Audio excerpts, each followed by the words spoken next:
Assalamualaikum warahmatullahi wabarakatuh. Berjumpa kembali dengan saya Maya Rahma dalam program Talk Show Ramadan. Nah, Bolo Warmo, saat ini kita masih berada di bulan mulia, yaitu bulan suci Ramadan.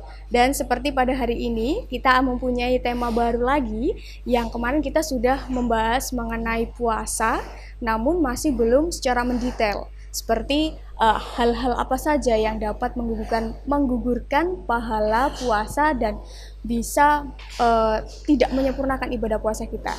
Bolo Warmo, hari ini sudah bersama kami di studio ada Kiai Yahya Naji. Assalamualaikum Kiai. Waalaikumsalam warahmatullahi.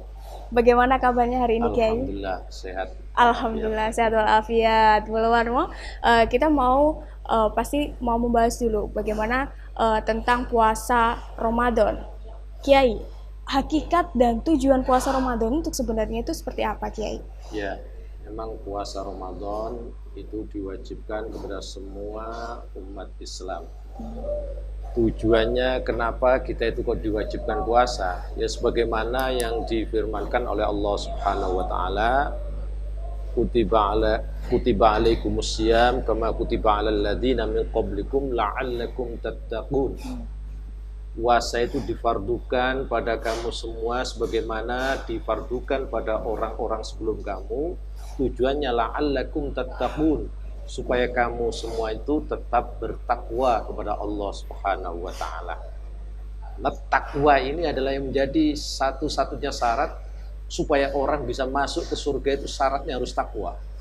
Karena dalam Al-Quran disebutkan surga itu hanya uiddat lil muttaqin, hanya disediakan untuk orang-orang yang bertakwa. Ya, sehingga supaya kita itu betul-betul takwanya itu betul-betul takwa yang sungguh-sungguh, yang sungguhan, maka Allah memerintahkan kita untuk berpuasa.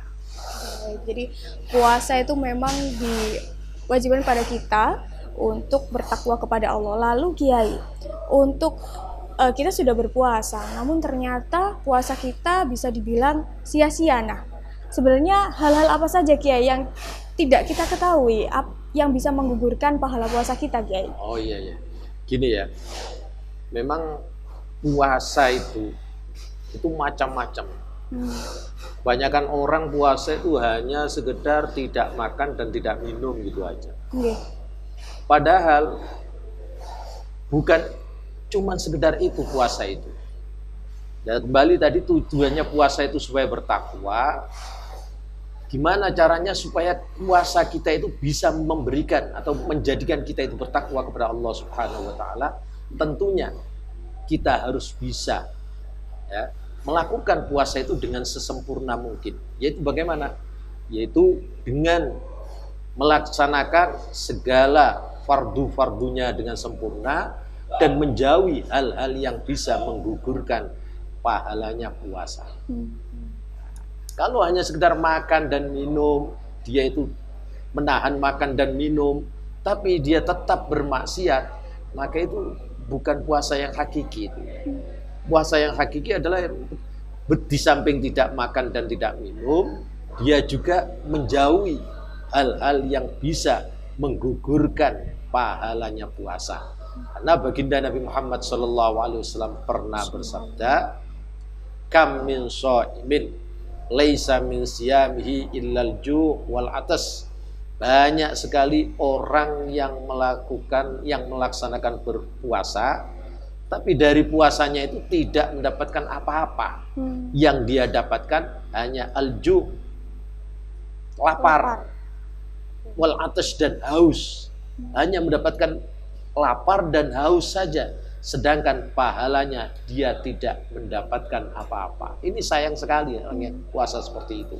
Apa sebabnya dia kok sampai begitu? Ya karena itu tadi, dia itu puasa hanya sekedar menahan lapar dan dahaga saja, sedangkan kemaksiatan terus berlangsung, terus dilaksanakan. Ini sayang sekali gitu.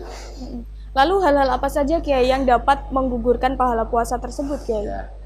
Hal-hal yang bisa menggugurkan pahalanya puasa itu sebagaimana diterangkan dalam hadis. Ini kalau kita buka dalam kitab Turratun Nasikin, di sana ada baginda Nabi Muhammad SAW pernah bersabda, khamsatun tuhbitus syam. Ada perkara 5 yang melebur puasa, artinya melebur pahalanya puasa.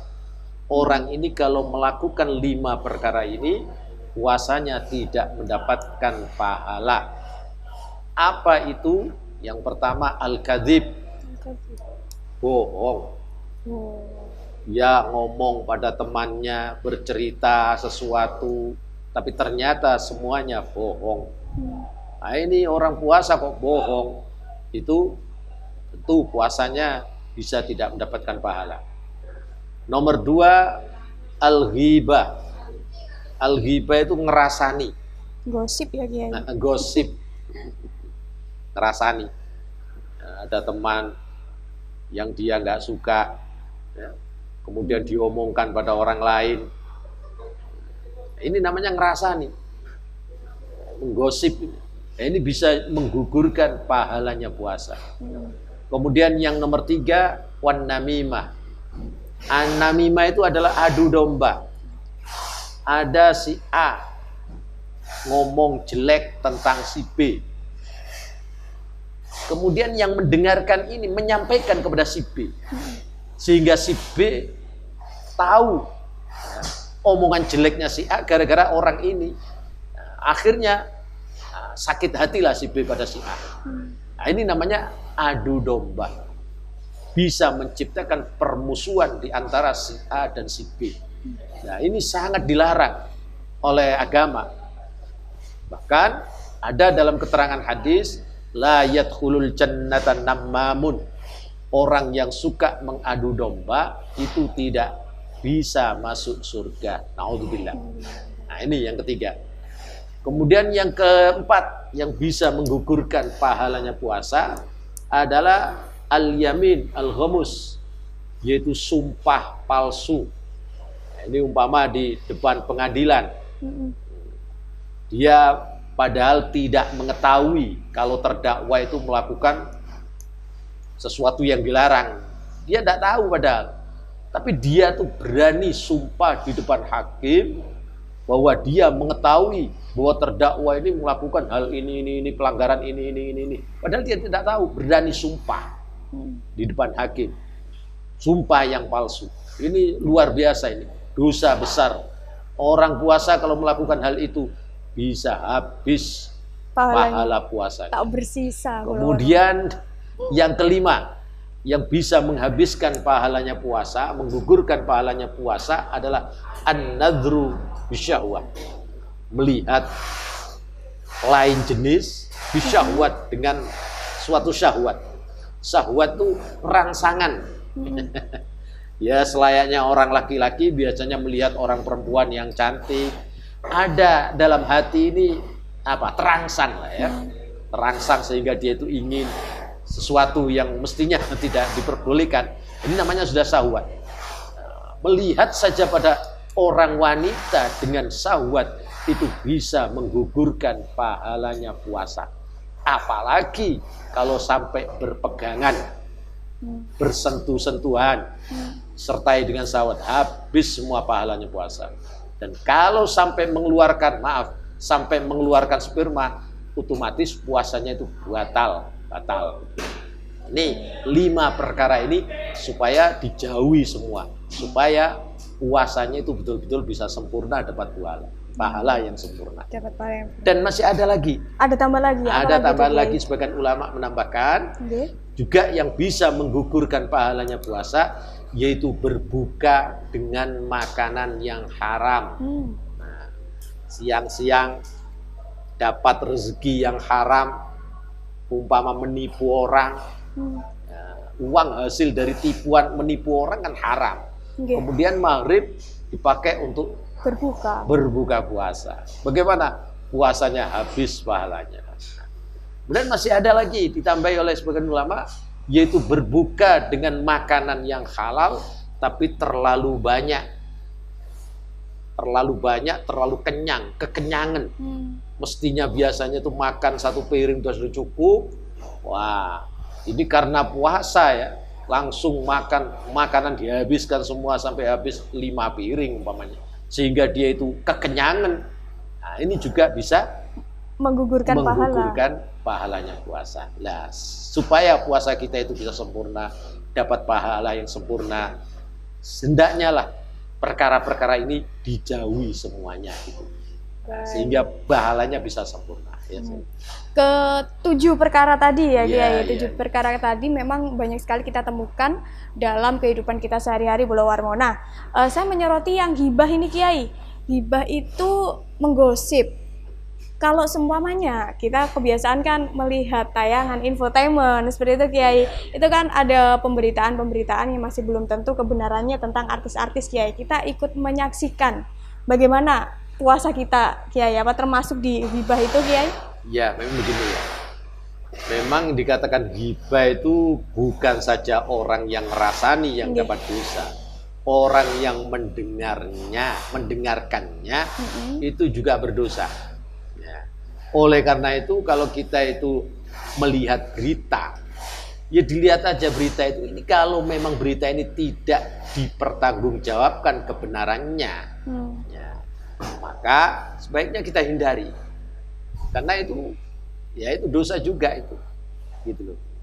Cuman ada ghibah ngerasani yang diperbolehkan tuh ada itu. Apa Kiai? Yaitu semisal ada seorang kafir atau orang yang ahli bermaksiat, dia bangga dengan kemaksiatannya.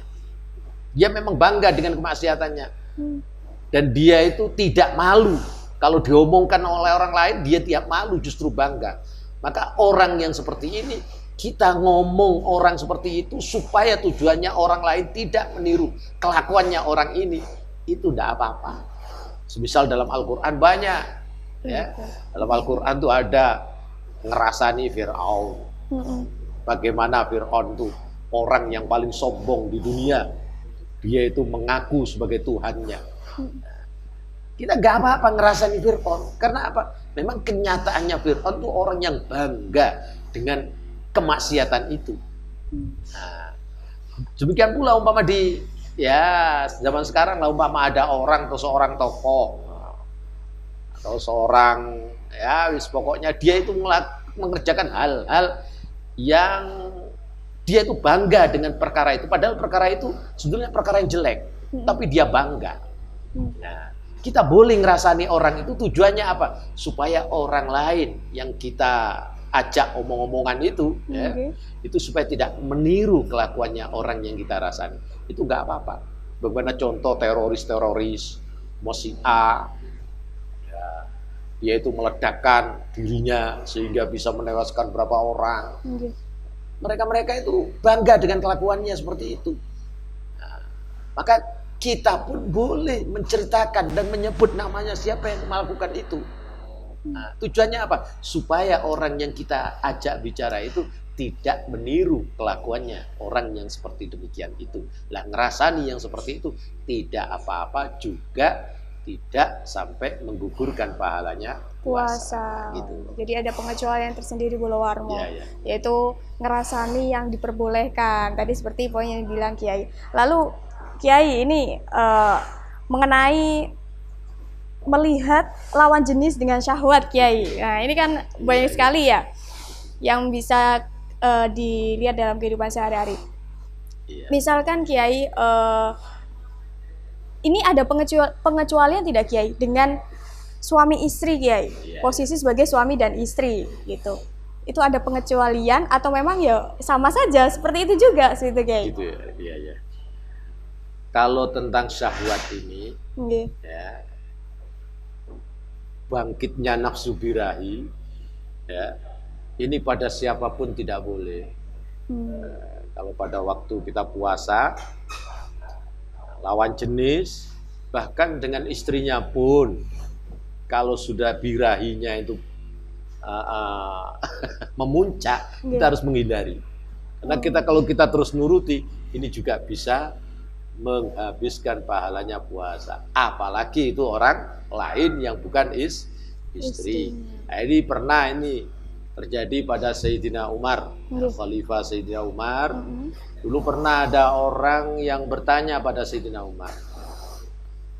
Pertama, orang tua bertanya, Sayyidina Umar, bagaimana hukumnya mencium istri di saat puasa? Sayyidina Umar menjawab, oh tidak apa-apa. Kemudian ada anak muda, si pengantin baru, bertanya kepada Sayyidina Umar, Sayyidina Umar, bagaimana hukum mencium istri ketika puasa? Sayyidina Umar mengatakan, haram, haram. Akhirnya orang protes. Bagaimana Sayyidina Umar ini membuat hukum kok pelin-pelan? Tadi mengatakan halal, sekarang mengatakan haram. Akhirnya Sayyidina Umar menjawab, tadi itu yang bertanya adalah orang tua. Kalau orang itu sudah tua, sudah lansia, mencium istrinya tidak akan bangkit birahinya. Dia akan mampu menguasainya. Sehingga tidak apa-apa. Tapi kalau kamu ini kemanten baru, mencium istri pada siang hari, ini masih birahinya sangat besar sekali. Bisa tidak menguasai nanti dengan birahinya ini, nanti bisa-bisa terjadi hal yang tidak diinginkan. Nah, pada saat puasa, maka saya katakan hukum haram. Oh gitu, nah, begitu. Sehingga dengan cerita ini ya, menurut saya dan juga dalam kitab-kitab itu banyak diterangkan bahwa hal-hal yang membangkitkan birahi, baik itu pada istri sendiri atau pada, ya jelas kalau pada bukan istrinya, itu tidak diperbolehkan, bahkan ini bisa menggugurkan pahalanya puasa. Waduh, jadi tidak seenak-enak gitu luar mau. Jadi meskipun sudah halal, sudah berstatus suami istri, tapi kita juga tetap harus menjaga kelakuan saat puasa seperti itu ya Kiai. Lalu bagaimana Kiai cara untuk atau tips atau cara untuk menanggulangi hal-hal yang bisa menggugurkan puasa ini, apalagi kehidupan kita bersosial, bermasyarakat ya, yang ini semua penggugurnya itu berhubungan dengan masyarakat seperti itu Kiai. Ya memang begitu. Ya syaratnya, kiatnya supaya kita menjauhi, supaya bisa terhindar dari hal-hal yang seperti itu, yaitu tadi, misal jangan suka ngegosip lah ya. Kalau andaikan kita itu kumpul-kumpul bersama teman-teman, ya ngomonglah biasa. Andaikan ada yang ngegosip, segera menghindar. Kemudian bagi kemanten baru atau pasangan yang masih muda, ini hindarkanlah bermesraan pada waktu siang hari. Kita fokus pada ibadah saja. Tapi kalau sudah tua-tua, tidak apa-apa lah. Karena apa? Birahinya sudah mengendur. Sudah beda ya Kiai ya. Cuman lagi, yaitu lagi ucapan bohong. Ya, ini perlu juga saya jelaskan. Bohong ini juga ada yang diperbolehkan. Kalau bohong diperbolehkan, ini nggak apa-apa, walaupun puasa tidak menggugurkan pahala. Yang bohong yang bisa menggugurkan pahalanya puasa, itu bohong yang memang tidak diperbolehkan oleh agama. Yang diperbolehkan seperti apa? Yang diperbolehkan, bahkan ada yang wajib. Wajib bohong itu. Seperti apa? Andaikan ada seorang perampok atau gimana, bertanya rumahnya si B, mana rumahnya si B. Nah, sampean itu tahu kalau yang tanya ini adalah seorang perampok. Kalau ditunjukkan, wah nanti dia ke sana akan merampok rumahnya si B. Maka bagaimana? Kita harus bohong. Wah nggak tahu saya Pak, betul saya nggak tahu. Kayaknya nggak ada di sini rumahnya si B itu, mungkin di desa lain. Ini bohong. Dapat pahala. Karena apa? Untuk menyelamatkan orang. Tidak apa-apa ini. Bahkan walaupun puasa pun dia akan dapat pahala. Bohong seperti itu tidak apa-apa. Kemudian lagi ada bohong yang justru memang dianjurkan. Yaitu apa? Di antaranya bohong yang untuk membahagiakan pasangan kita. Istri kita umpama. Ya. Contoh umpama istri kita itu, istri saya umpama lah ya. Nah, dia melakukan hal-hal yang mestinya membuat malu pada dia.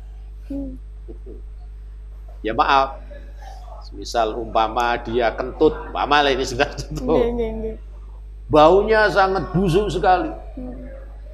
Akhirnya istri saya itu bilang, Mas, maaf Mas ya, gimana saya tadi itu nggak menahan sehingga keluar baunya seperti ini. Nah, terus saya jawab, oh nggak apa-apa deh, baunya enak kok, bau duren. Padahal memang busuk baunya, tapi kita mengucapkan bau duren. Nah, ini kan berarti bohong. Nah, bohong seperti ini untuk membahagiakan, ya, menghilangkan kekecewaan pasangan kita atau istri kita, itu tidak apa-apa. Bahkan itu disunatkan. Nah, bohong yang bisa menggugurkan pahalanya puasa, itu bohong yang bisa mengecewakan orang. Orang diceritai bisa kecewa kan, karena kalau kita itu ada orang cerita ternyata bohong semua, kita kan mendengarkan kan kecewa. Nah, itu tidak boleh, itu dosa dan bisa menggugurkan pahalanya. Ya, hindarilah hal-hal yang seperti itu. Ya. Saya rasa demikian. Iya, jadi banyak sekali hal-hal yang memang harus kita hindari untuk menggugurkan pahala puasa. Menggugurkan ya Kiai, berarti tidak membatalkan. Tidak membatalkan. Tidak Puasanya membatalkan tetap sah. Maksudnya sah itu dia tidak wajib mengqadha. Cuman pahalanya nggak dapat. Pahalanya nggak dapat. Iya. Bisa dibilang sia-sia ya Kiai ya? Ya nggak sia-sia. Nggak sia-sia Kiai. Masalahnya dia kewajibannya sudah gugur, cuman nggak dapat pahala, kan rugi. Nah, bagaimana kita kerja nggak dapat gaji, nggak dapat hasil, kan rugi gitu. Baik, ada banyak sekali yang harus kita perbaiki lagi, apalagi ini masih belum akhir dari bulan puasa. Lalu Kiai, kesimpulan atas semua materi kita pada hari ini seperti apa Kiai, monggo? Kesimpulannya, kita melaksanakan puasa, mari kita laksanakan sesuai yang diperintahkan oleh Allah. Tujuan puasa itu, yaitu apa? Tujuan kita diperintah berpuasa, yaitu supaya kita itu menjadi orang yang bertakwa kepada Allah Subhanahu wa Ta'ala. Dan tentunya puasa-puasa yang bisa menjadikan kita bisa lebih bertakwa kepada Allah, kita menjadi orang yang bertakwa kepada Allah dengan puasa tadi, yaitu puasa-puasa yang sempurna, yang bisa mendapatkan pahala sempurna, yaitu menjauhi hal-hal yang bisa menggugurkan pahalanya puasa tadi. Dan kalau kita sudah puasanya sempurna itu, Allah memberikan janji kepada kita. Ya. Apa janji Allah? Kata baginda Nabi Muhammad SAW, man shoma ramadhana imanan wahtisaban ghufira lahu ma taqaddama min dzambihi. Barang siapa yang berpuasa bulan Ramadan imanan, karena iman pada Allah. Puasanya bukan karena orang lain, bukan karena siapa-siapa. Memang puasanya itu memang karena dia itu percaya pada Allah. Wahtisaban, dan puasanya itu memang ingin pahala dari Allah. Ikhtisaban, dia puasa supaya dapat pahala, sehingga dia itu betul-betul menjauhi hal-hal yang bisa menggugurkan pahalanya. Maka kalau demikian bagaimana? Kalau sudah demikian, ghufira lahu ma taqaddama, dosa-dosa yang telah lewat diampuni semua oleh Allah Subhanahu wa Ta'ala, sehingga dia nanti keluar dari bulan Ramadan dosanya sudah betul-betul bersih, dan dia pun tergolong menjadi al-muttaqin, yaitu orang-orang yang bertakwa kepada Allah Subhanahu wa Ta'ala. Sehingga kalau demikian ini, orang model demikian nanti di akhirat, nah, dia akan mudah, gampang bisa masuk ke surganya Allah bighairi hisab, tanpa hisab. Allahumma amin. Ya, saya rasa demikian. Terima kasih Kiai sudah memberikan banyak sekali berbagi ilmu kepada kami semua, dan demikian Bolo Warmo, tema kita pada hari ini yaitu kesempurnaan puasa dengan hal-hal yang bisa menggugurkan pahala puasa. Saksikan terus Talk Show Ramadan hanya di Warta Bromo, dan saksikan terus Warta Ramadan yang bisa Anda saksikan di Warta Bromo TV dan juga bisa Anda baca di wartabromo.com. Maya Rama pamit undur diri, mohon maaf apabila ada salah, dan wassalamualaikum warahmatullahi wabarakatuh dan sampai jumpa. Terus guys.